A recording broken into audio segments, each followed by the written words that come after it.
incredibly popular with people who voted for the coalition last Saturday. Yeah. And clearly somebody who is effective and can reach beyond that number, as we saw when it came to The Voice. So I've got to say, I like that either way, when it comes to a leader, that you're going to have a person who can sit in the man cave or go on Q&A and be just as persuasive. Look, I think she's fantastic. And I will say, uncommon to senators, she actually has faced an election of the public in local government in the Alice, where she's from. So, and she's also prosecuted the No case, which was a mini campaign, sure. So there's a lot of senators putting their 2 cents in who have never actually door-knocked and faced the public and ran for general election, and she has. So I'll make that point.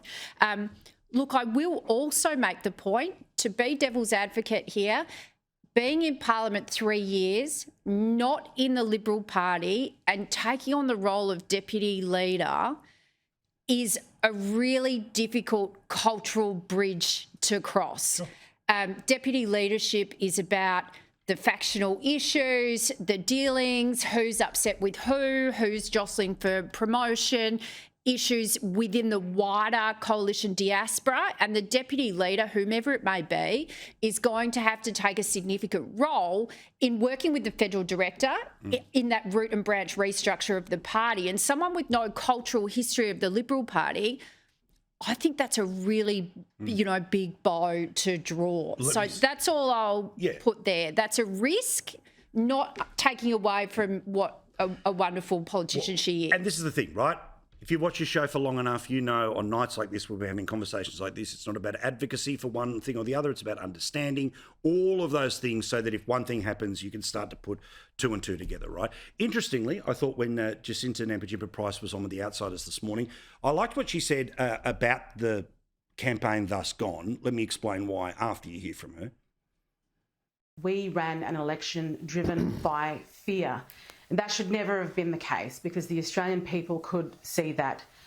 Some of us had some wonderful policies, but we were stifled from being able to give that message, tell Australians what it was we were providing, what we had on offer, and do it with conviction. That was a lost opportunity.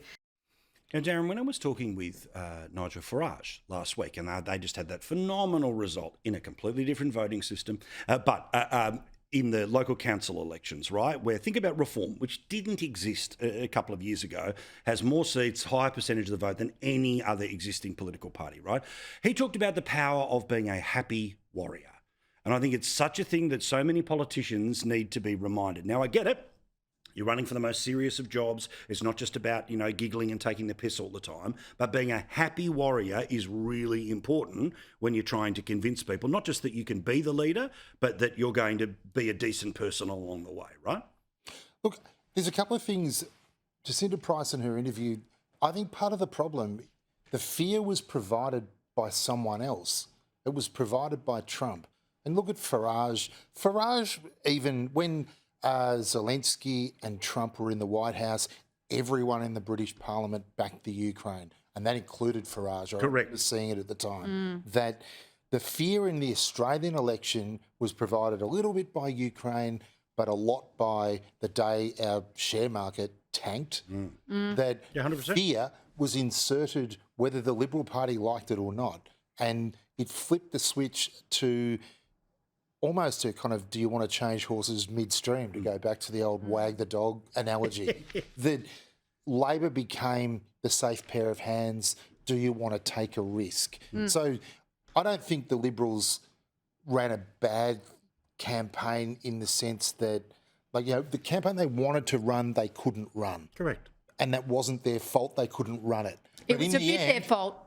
No, hang on, I'm going to change that a little bit. You've got to be adaptable, but the campaign that they had designed, in the end, they couldn't run it. Correct. Well, as we showed, fear was a factor, whether you like it or not. I mean, as I showed everyone last week, right, one of the things, and again, I'm not going to go too deep into it, I know how it bores some, but for the point of understanding, okay, was that in February, mortgage holders, 51.49 to Labor.